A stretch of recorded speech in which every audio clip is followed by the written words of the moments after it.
अस्सलाम वालेकुम स्टूडेंट्स। आज हम जिस टॉपिक पर बात करेंगे वो है एंजियोस्पर्मिक प्लांट। एंजियोस्पर्मिक प्लांट जो होते हैं ये फ्लावरिंग प्लांट्स होते हैं। जितने भी आपको फूलदार पौधे नज़र आ रहे हैं वो सारे के सारे एंजियोस्पर्मिक प्लांट हैं।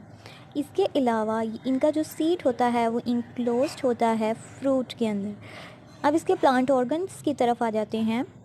इसके प्लांट ऑर्गन जो हैं, एक होता है वेजिटेटिव ऑर्गन। वेजिटेटिव ऑर्गन में root, stem, leaves and branches ये सब आ जाते हैं। अगर हम रिप्रोडक्टिव ऑर्गन की बात करें तो रिप्रोडक्टिव ऑर्गन में फ्लावर्स एंड फ्रूट्स ये दोनों आ जाते हैं। ये हम डिटेल से डिस्कस करेंगे, बाकायदा पूरा चैप्टर है, ठीक है। अभी हम इन शॉर्ट जो है इनको डिस्कस कर रहे हैं। सबसे पहले हम आ जाते हैं वेजिटेटिव ऑर्गन की तरफ। वेजिटेटिव ऑर्गन जो होते हैं ये एब्जॉर्प्शन का काम करते हैं। किनकी एब्जॉर्प्शन का काम करते हैं? रॉ मटेरियल्स की। रॉ मटेरियल्स कौन से होते हैं? वाटर और मिनरल्स, ठीक है। इसके अलावा ये फूड को मैन्युफैक्चर करते हैं, ठीक है, और ग्रोथ और डेवलपमेंट के लिए इनकी यूटिलाइज करते हैं। वेजिटेटिव ऑर्गन की अगर बात करें तो वेजिटेटिव ऑर्गन में हम सबसे पहले रूट को डिस्कस करते हैं कि रूट जो है ये क्या है।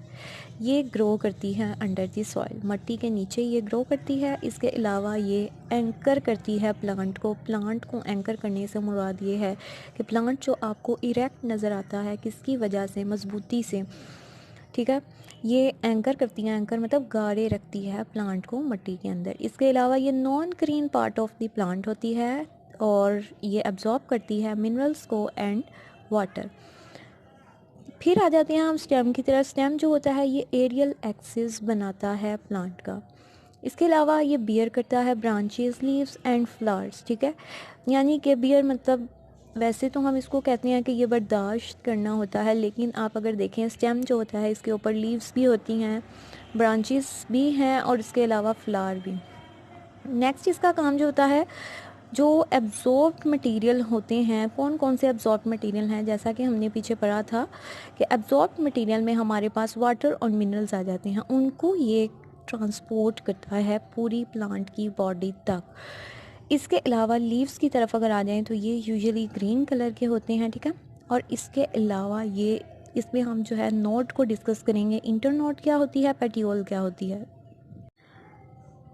जी स्टूडेंट्स, अब हम आ जाते हैं इस डायग्राम की तरफ, ठीक है। नीचे देखें मैंने लिखा हुआ है parts of a typical angiospermic plant. एक एंजियोस्पर्मिक प्लांट जो है उसके पार्ट्स, ये आपको नज़र आ रहा होगा रूट, ठीक है। और ये जो ऊपर वाला सारा पार्ट है जिसमें लीव्स, ब्रांचेस और फ्लावर्स आ जाते हैं, ठीक है, ये जो है इसको हम शूट कहते हैं।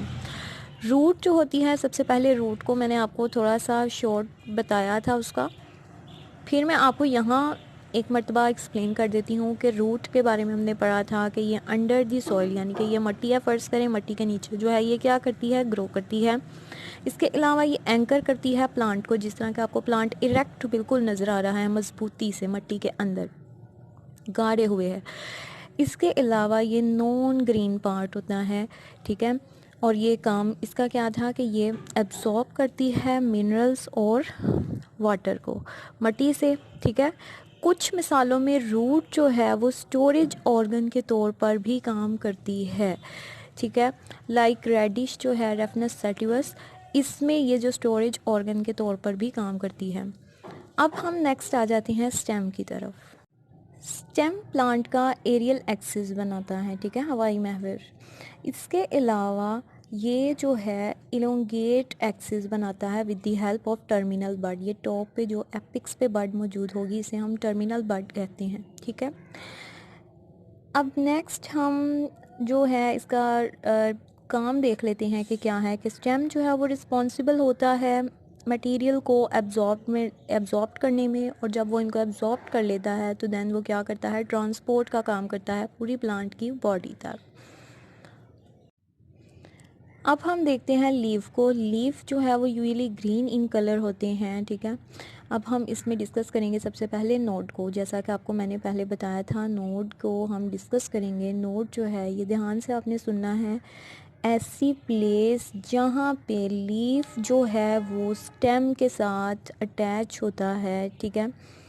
लीफ स्टेम के साथ, ये लीफ है ये स्टेम के साथ अटैच है, इस चीज़ को हम क्या कहते हैं, नोड। अब यहाँ पे मैंने लिखा हुआ है इंटर नोड। इंटर नोड जो है ये देखें, एक ये नोड है एक ये नोड है, दो नोड्स के दरमियान में जो स्टेम आपको नज़र आ रहा है, ठीक है, इसे हम क्या कहते हैं, इंटर नोड। अब हम आ जाते हैं एक्साइल की तरफ। एक्साइल जो है ये लीफ और स्टेम के दरमियान जो स्पेस आपको नज़र आ रही है, ठीक है, लीफ और स्टेम के दरमियान जो खाली जगह है इसे हम कहते हैं एक्साइल।